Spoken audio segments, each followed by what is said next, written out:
35900. Light is beautiful. Persembahan Mizan Production dan 105.8 Light FM, the best slow hit station, and supported by Teresa Bianco Akmani Hotel Jakarta. Listen live 105.8 Light FM. Light FM, The best slow hit station. the best slow hit station. You can enjoy 24 hours. Streaming on www.litefmjakarta.com. Provided by Central Online. Central Online, MNC Tower Lantai 3, Suite 305, Jalan Kebon Sirih nomor 17-19 Jakarta. Telepon 021 2355 0235. Fax 021 391 7700. Central Online, the most reliable internet. Broadcasting live from the 25th floor of Wisma Nusantara Tamrin, number 59, Central Jakarta. 105.8 Light FM, the best slow hit station. 105.8 Light FM. The one and only slow hit station. The one and only. Telephone number 398-35900, 398-35901, short message service. 081-880-1058, Fax number 398-35900, extension 102, Marketing Department 525-7892, or click www.litefmjakarta.com. anytime, anywhere. Light FM, best slow hit station.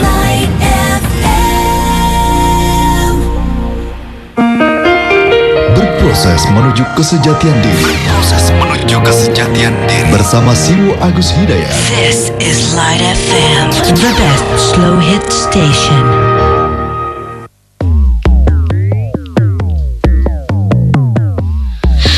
Astaghfirullah Rabbal baraya, astaghfirullah minal khotoya. Astaghfirullah Rabbal baraya, astaghfirullah minal khotoya. Astaghfirullah Rabbal baraya, astaghfirullah minal khotoya. Astaghfirullah Rabbal baraya, astaghfirullah minal khotoya. Rabbi zidna ilman nafi'an wa wafiqna. Ya baik, right audience, kita lanjutkan di sesi kedua dalam berproses menuju kesejatian diri, dan saya sudah tersambungkan kembali dengan Siwo Agus Hidayat. Assalamualaikum Siwo. Waalaikumsalam warahmatullahi wabarakatuh. Baik, di sesi ini kita coba terima, karena tadi di sesi pertama kita sudah mendapatkan satu penelpon, jadi mungkin di sini dua penelpon ya Siwo di sini ya. Oke. Assalamualaikum. Waalaikumsalam warahmatullahi wabarakatuh. Ya, monggo silakan Pak. Assalamualaikum Siwo. Waalaikumsalam warahmatullahi wabarakatuh. Mas Eko. Iya benar Mas Anto. Panto. Udah lama nih Siwo. Tadi luar biasa sekali menurut saya itu. Misalnya kita dijolimi orang gitu. Itu pemahaman yang Siwo kuliahkan tadi bagi saya itu sangat-sangat luar biasa. Orang kadang-kadang rezeki itu di teman harta gitu Siwo ya. Kalau pagi-pagi ada orang kasih duit kita, waduh kita seraganya itu rezeki yang tak terduga gitu ya. Tapi saya pernah saya hayati Siwo ya. Misalnya pagi-pagi kita istri udah marah-marah gitu. Ini saya bilang ini peluang saya untuk sabar gitu. Saya nikmati gitu Pak Leo. Ini bagaimana Siwo? Misalnya tadi kita lagi drive, pagi-pagi ditabrak sepeda motor. Itu kan saya coba saya tersenyum, ini peluang saya untuk sabar gitu. Jangan kita jahat atas kejahatan orang lain. Nah itu bagaimana Siwo? Tadi luar biasa sekali. Satu lagi mungkin 4 tahun lalu Siwo juga pernah saya dengar tentang musibah gitu Siwo.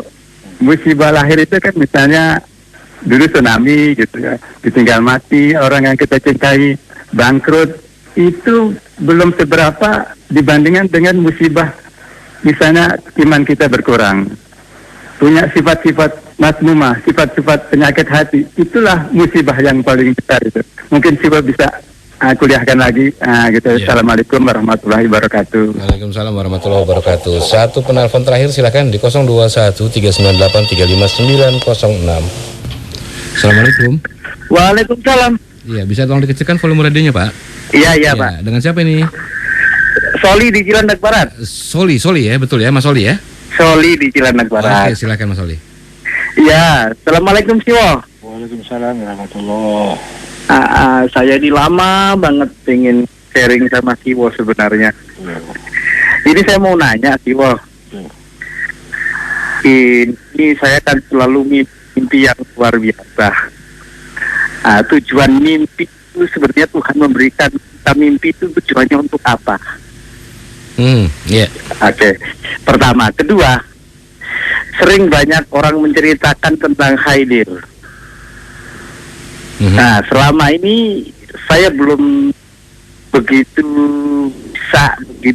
terima sebenarnya Khaidir itu siapa dan fungsinya buat alam raya ini buat apa. Oke, baik. Oke, terima kasih Siwo, begitu saja. Ketiga Siwo, lupa. Saya dua aja mungkin ya Pak ya, karena Oh banyak gitu, sekali. boleh. Oke, terima kasih Pak. Ketiga lewat HP. Wassalamualaikum. Waalaikumsalam warahmatullahi wabarakatuh. Oke, Pak Soli katanya ketiga lewat HP FM. Baik, terima kasih. Saya kira cukup ya Siwo ya penelpon ya. Oke, penelpon saya kira cukup ya, mohon maaf karena memang hanya 3 penelpon di sesi ini dan saya coba bacakan untuk SMS Siwo. Ini yang pertama dari Mas atau Mbak Inu ini di Lubang Buaya. Assalamualaikum Siwo. Saya punya pertanyaan buat Siwo. Satu, menurut Siwo menurut Siwo di mana letak kebahagiaan itu ya. Yang keduanya, dalam sholat duhur dan asar itu selalu tidak disebutkan atau silent. Maksudnya bahwa imam tidak membacakan Al-Fatihah dengan suara. Itu tujuannya untuk apa dan alasannya bagaimana? Tolong dijawab. Itu dari Inu. Yang kedua, 2 SMS Siwo ya? 2 SMS ya. Yang kedua mengenai hutang nih Siwo. Apakah jika ada orang yang berhutang bertahun-tahun dan tidak membayar atau mungkin lupa, apakah si penghutang wajib untuk menagih karena takutnya orang tersebut lupa atau uang yang digunakannya digunakan untuk hal yang lain selain membayar utang? Gitu Siwo. Ya silakan Siwo. Cukup ya. Ya monggo.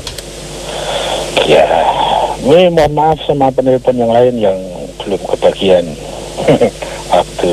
Mudah-mudahan kali yang lain atau bisa lewat HP FM. Jangan lupa jam besok ya. Kita mulai dari mana tadi? Mas Alek di Pamulang. Oh, sudah ya? Ya, supremasi moral. Oh, bagaimana kita yang ingin berproses menuju ke sejatian diri di dalam masyarakat yang seperti sekarang ini, mungkin begitu ya. Yang saya tangkap gitulah kira-kira. Yang masyarakat yang cenderung materialistis dan saya bagaimana mensikapi dalam rangka kita berproses. Ya, ini pertanyaan ini untuk saya juga sih. Bagaimana ya saya bersikap dalam masyarakat yang hedonistik seperti ini. Katanya siapa ya? Kemarin siapa ya? Lupa deh. Tapi baru kemarin malam. Kok lupa ya? Siapa ya?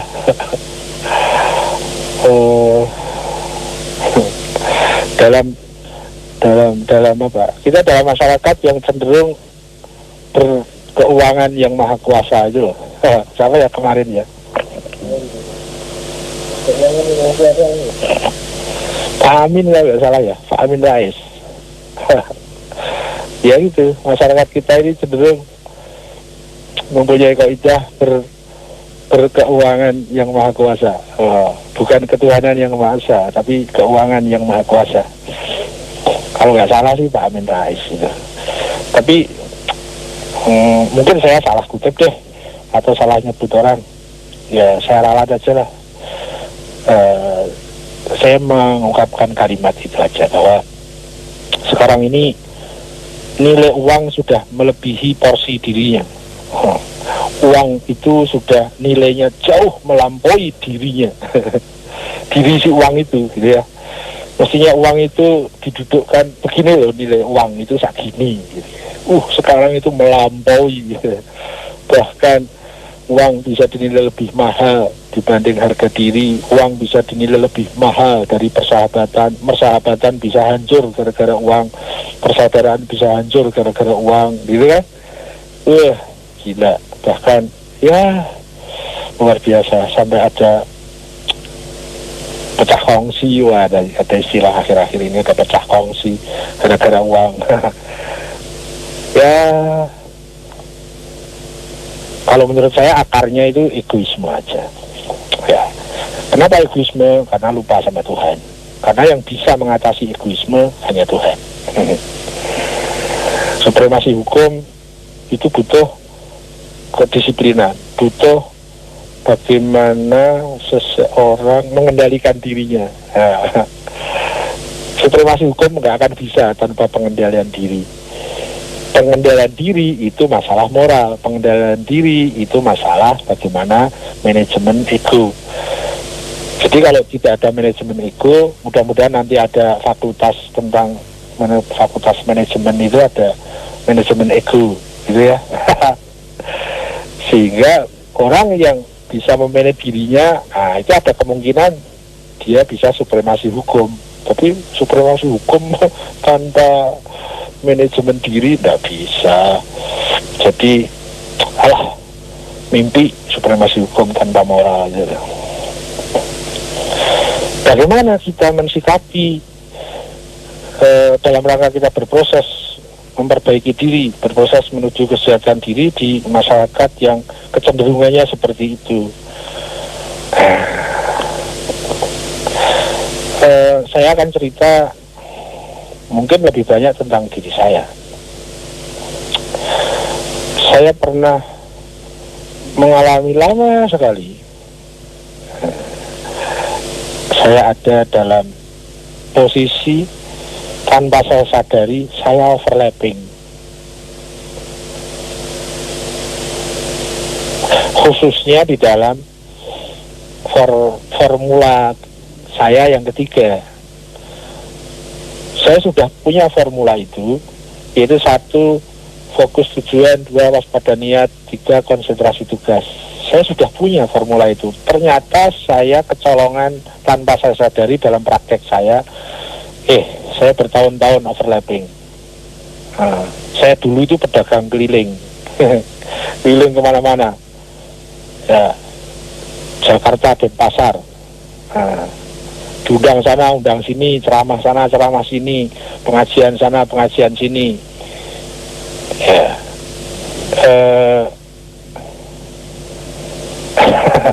Ya saya istilahkan gitu deh, pedagang keliling. Padahal ternyata itu berjalan 11 tahun. Saya baru di tahun ke-11 dan terjadi peperangan besar di dalam dunia saya, diri saya. Dan ya mungkin itu sebuah karunia sehingga saya bisa memenangkan peperangan itu. Ceritanya begini.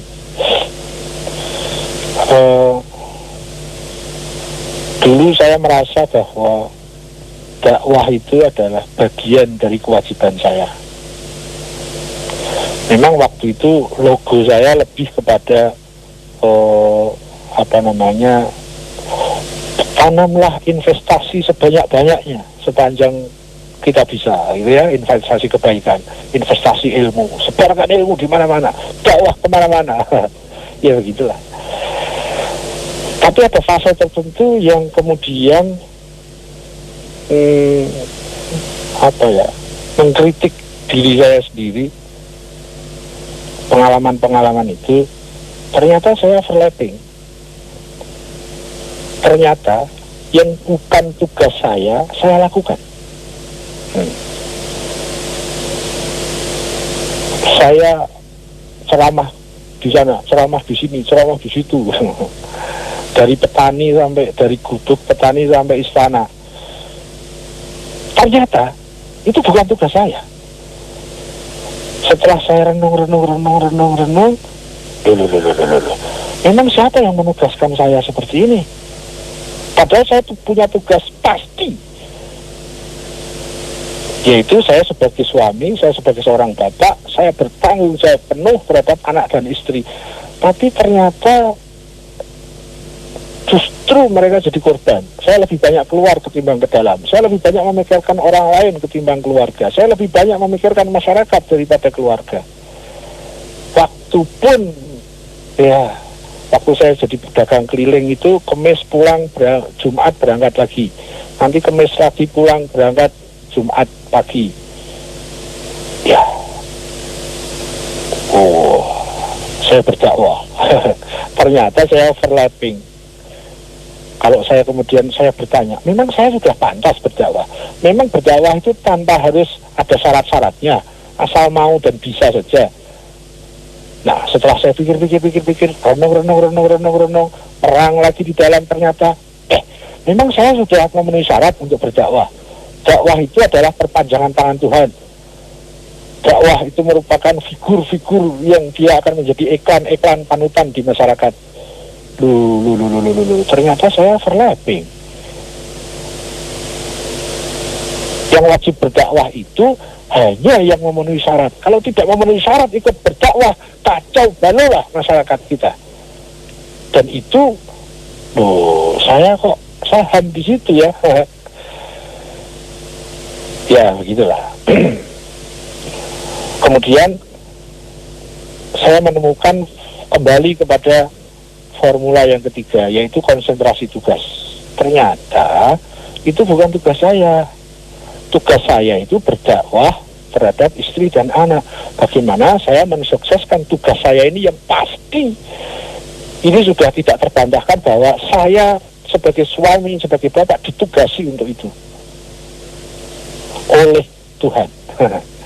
Kebetulan juga oleh masyarakat. Masyarakat sudah punya pemahaman seperti itu, bahwa seorang suami, seorang bapak itu penanggung jawab keluarga, kepala keluarga, pimpinan keluarga.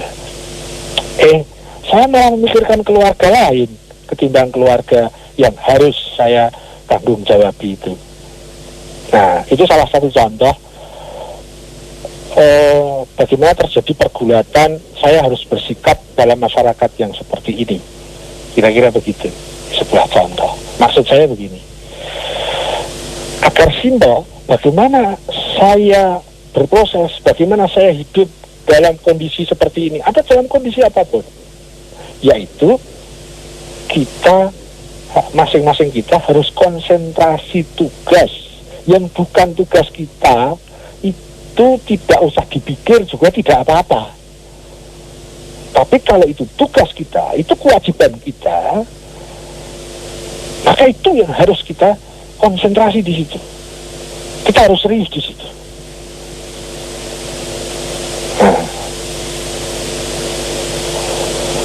Saya mengalami overlapping itu panjang, lama.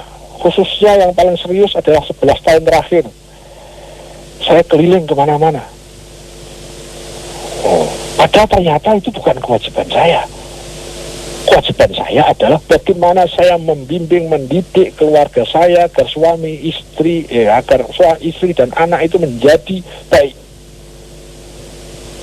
Itu tugas primer saya di dalam koridor masyarakat, ya. Itu tugas saya. Jadi saya simpel saja, kembali saja ke basic. Tidak ngoyo-woro. Saya pernah 11 tahun ngoyo-woro. Waduh. Terlibat yayasan di sana, yayasan di sini, majelis di sana, majelis di situ. Ternyata itu bukan tugas saya, gitu ya. Meskipun dari kecil memang saya diberikan support bahwa dakwah itu wajib, dakwah itu wajib, dakwah itu wajib. Ya, setiap Muslim wajib berdakwah, iya. Tetapi setelah kemudian membaca aturan-aturannya, fikih amar ma'ruf nahi mungkar misalnya, fikih dakwah misalnya, ternyata yang wajib itu bagi yang memenuhi syarat. Itu pertama. Yang lebih pasti lagi, bagi yang memang mendapatkan tugas untuk berdakwah. Nah ternyata saya itu enggak. Saya pikir-pikir juga saya belum memenuhi syarat untuk berdakwah. Maka saya tidak pernah berani dipanggil ustadz. Saya juga tidak pernah berani mengatakan di sini ini misalnya apa ya, pencerahan spiritual. Enggak. Kita sharing saja toh. Sharing saja. Bukan narasumber, bukan rujukan. Nah, karena memang saya belum memenuhi syarat untuk berdakwah itu. Ternyata untuk berdakwah itu butuh syarat yang tidak mudah. Kalau syarat itu tidak dipenuhi dan seperti yang saya alami overlapping, saya belum mengecek saya memenuhi syarat atau tidak untuk berdakwah. Saya sudah berdakwah kemana-mana. Ya, itu bisa mengkacau balaukan pemahaman di masyarakat. Begitu kira-kira. Jadi bagaimana saya mensikapi dalam rangka berproses menuju kesejahteraan diri di dalam masyarakat yang seperti ini? Nah, coba saya titip satu saja sharingnya, himbauannya, kembali ke basic tugas kita. Kalau kita menjadi pegawai, bagaimana kita menjadi pegawai yang melaksanakan tugas dengan baik, dengan niat bahwa kita ada ikatan janji profesi, dan janji itu harus ditepati, dan itu perintah Tuhan. Jadi kita menjadi pegawai yang baik dalam rangka melaksanakan perintah Tuhan. Kita menjadi istri, bagaimana istri yang baik menurut aturan Tuhan. Istri itu diperintahkan apa oleh Tuhan? Istri bagaimana kewajiban tugasnya terhadap suami dan anak-anak, istri dan ibu. Ya itu saja, kembali ke tugas basicnya.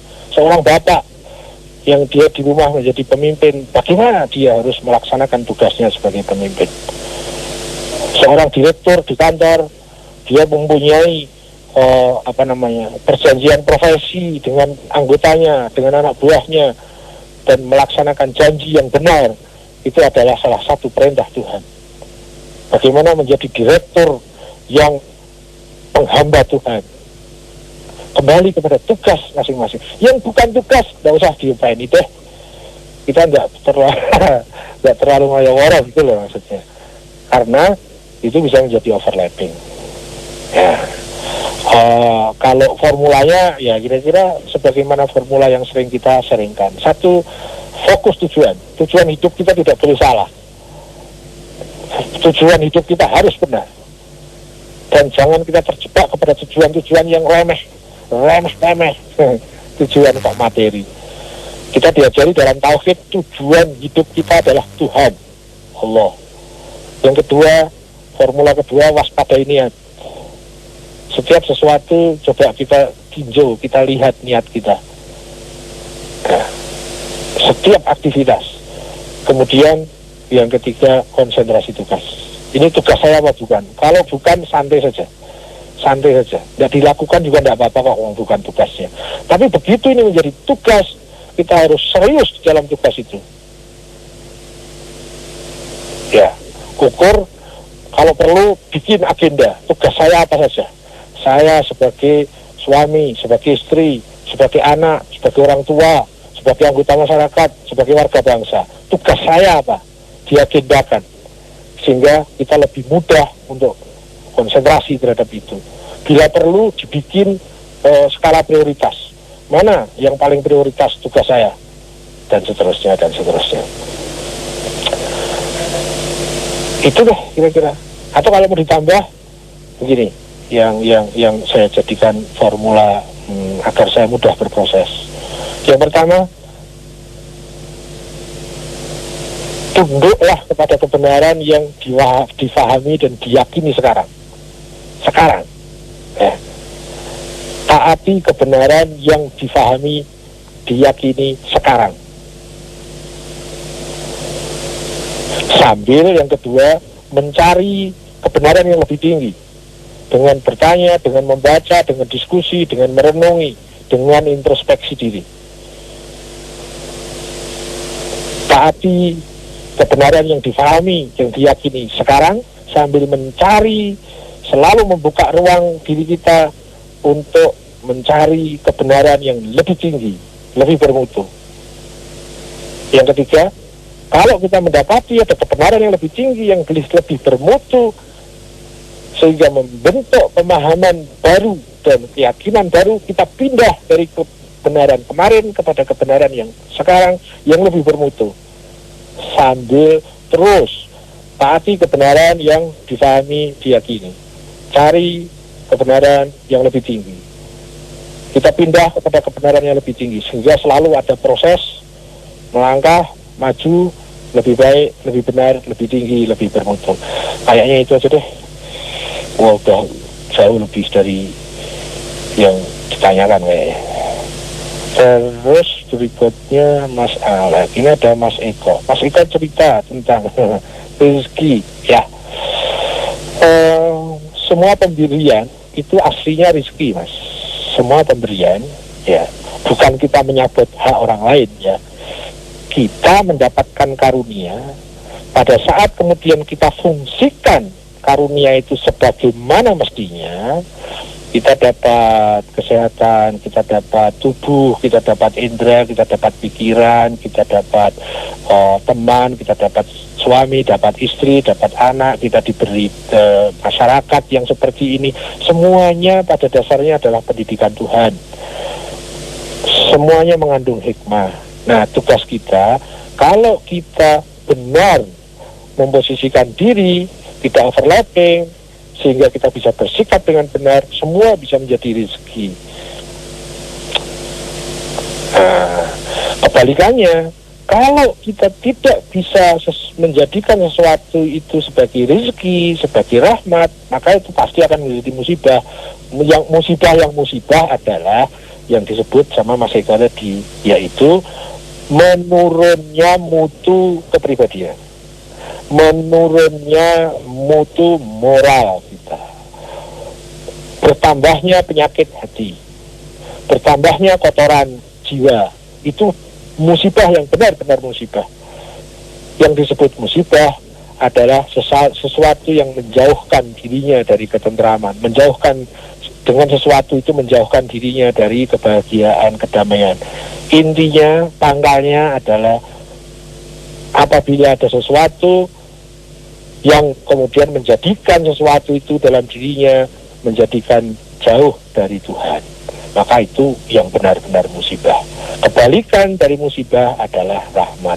Sesuatu apapun itu bisa kita manage pada saat kita pada posisi yang benar, itu semua bisa menjadi rahmat, semua bisa menjadi rezeki. Itu Mas Eko. Kemudian SMS tadi dari Mas X di Lubang Buaya. Di manakah letak kebahagiaan? Kebahagiaan itu di hati, Mas. Bukan di kepala, bukan di mata, bukan di mana-mana, bukan di rumah yang bagus, bukan di istana, bukan juga di gubuk orang miskin. Di mana-mana ada kebahagiaan sepanjang di sana ada jiwa, sepanjang di sana ada hati. Jadi kebahagiaan itu di hati. Di manakah kebahagiaan? Nah, di ini kaitannya bukan masalah ruang dan waktu. Kita selalu kalau mengatakan di itu kan tempat itu ruang, gitu ya. Tapi ini tidak. Ini kebahagiaan itu di luar dimensi ruang dan waktu. Kebahagiaan itu ada di hati kita, ada di spiritual kita. Semakin bersih spiritual kita akan semakin bahagia. Semakin kotor spiritual kita semakin bahagia. Jadi bahagia hanya bisa diakses dengan kebenaran dan kesucian. Tidak bisa diakses dengan kekotoran dan kesalahan. Tidak pernah bisa. Sekaya apapun orang, kalau jiwanya kotor, dia tidak akan pernah bisa bahagia. Bahagia itu gabungan dari damai, tenang, indah, mempesona, tentram, sejahtera. Itu gabungan dari itu semua, dan pangkalnya ada pada Tuhan. Semakin seseorang dekat dengan Tuhan, semakin dia akan bahagia, karena sumber kebahagiaan ada pada Tuhan. Terakhir, tadi tentang masalah pertanyaan, kenapa kalau dalam sholat asar itu imam tidak membaca dengan jahar, tidak membaca dengan keras? Oh, ini masalah fikih saya bukan saya tunda ya, saya tidak bisa menjawabnya. Silahkan buka saja di buku fikih ya. Saya memang agak menghindari hal-hal yang terkait dengan masalah fikih. Di samping memang waktunya sempit. alasan. Itu deh. Kemudian yang terakhir kayaknya juga masalah fikih. Ada orang hutang dan sudah lama mungkin dia lupa atau bagaimana. Nah, orang yang dihutangi apakah dia wajib mengingatkan? Ya, enggak lah. Ya enggak loh. Mungkin baik mengingatkan ya, tapi itu sangat kondisional. Jadi tergantung. Menurut saya begini, saya punya kasus juga gitu ya. Saya punya prinsip dari muda itu, saya tabu untuk hutang. Jadi saya hampir ya, nyaris tidak pernah punya hutang karena saya mentabukan diri untuk hutang. Sesulit apapun hidup saya tabu untuk hutang itu. Tapi begini, kebetulan ada beberapa orang yang punya hutang sama saya. Ya pendek ceritanya begitu deh.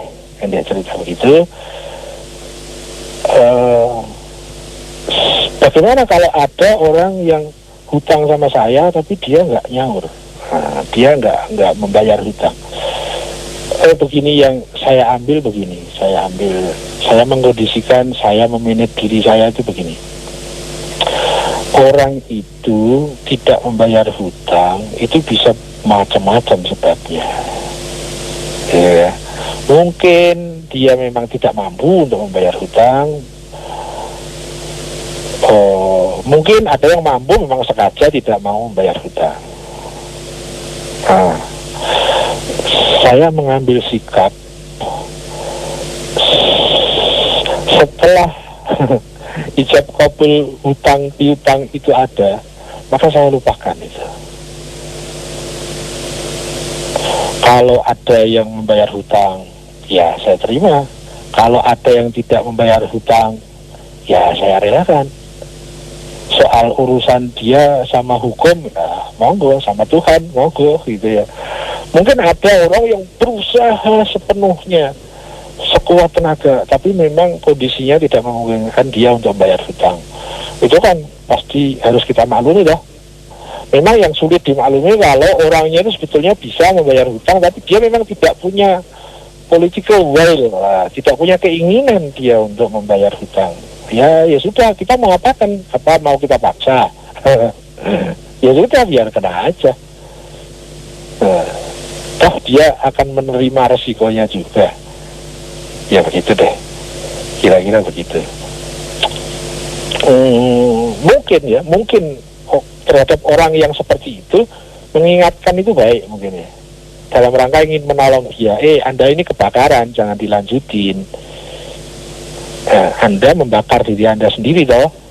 Anda mempersusah hidup Anda sendiri karena sebetulnya Anda mampu membayar hutang ke saya, tapi kok Anda nggak membayar hutang itu kenapa? Bisa deh mungkin diingatkan. Yang pasti kita harus selalu menjaga, kalaupun ada orang lain salah, kita tidak boleh ikut salah. Itu yang terpenting. Ada orang lain menyalahi kita, yang paling penting adalah bagaimana kita tetap menjaga tidak ikut salah. Biarlah orang lain salah, asal saya tidak salah. Kurang lebih seperti itu. Biarlah orang lain mencela, asal saya tidak mencela. Biarlah orang lain tidak membayar hutang, tapi yang penting saya selalu membayar hutang. Ya kurang lebih begitu. Itu menurut yang saya alami jauh lebih simpel hidup ini. Jauh lebih mudah. Ya. Apalagi kemudian dibangun di atas keyakinan bahwa Allah itu maha benar. Siapa yang mempunyai sikap dan hidup yang benar, maka akan semakin tersambung dengan yang maha benar, karena kebenaran dengan sumber kebenaran itu akan ada koneksinya. Kebenaran dengan kebenaran akan semakin mendekat, apalagi kebenaran dengan sumber kebenaran.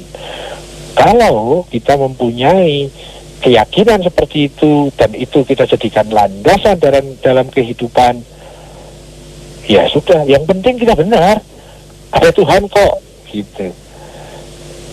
Yang penting kita benar, bos pasti tahu deh, karena bos itu maha benar. Nah, ya tapi itu butuh keyakinan kan kepada Tuhan, sehingga Tuhan kita jadikan andalan. Bukan diri kita yang kita andalkan, tapi kita lebih mengandalkan kepada Tuhan.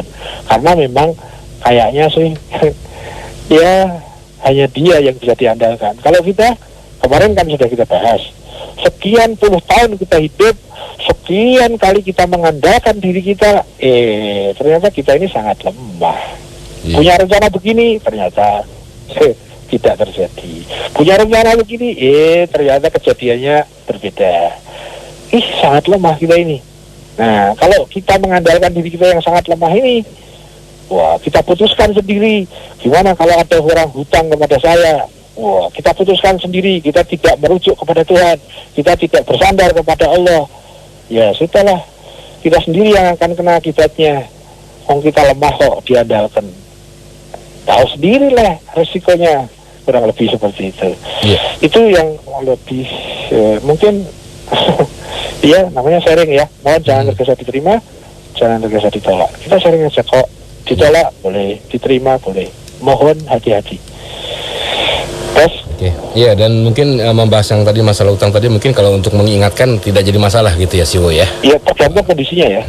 Kalau memang dia itu sudah berusaha keras tapi memang dia tidak mampu, bila perlu kita bantu lagi.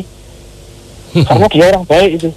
Iya, baik. Orang yang jelek adalah punya hutang, tapi dia tidak berusaha untuk membayar hutang. Itu buruk. Apalagi kalau dia mampu tapi tidak mau membayar, itu jelek. Tapi kalau orang hutang, dia berusaha menjaga niatnya untuk membayar, memenuhi tanggung jawab dan kewajibannya, dan dia berusaha, tetapi memang kondisinya dia belum mampu untuk membayar, itu orang baik.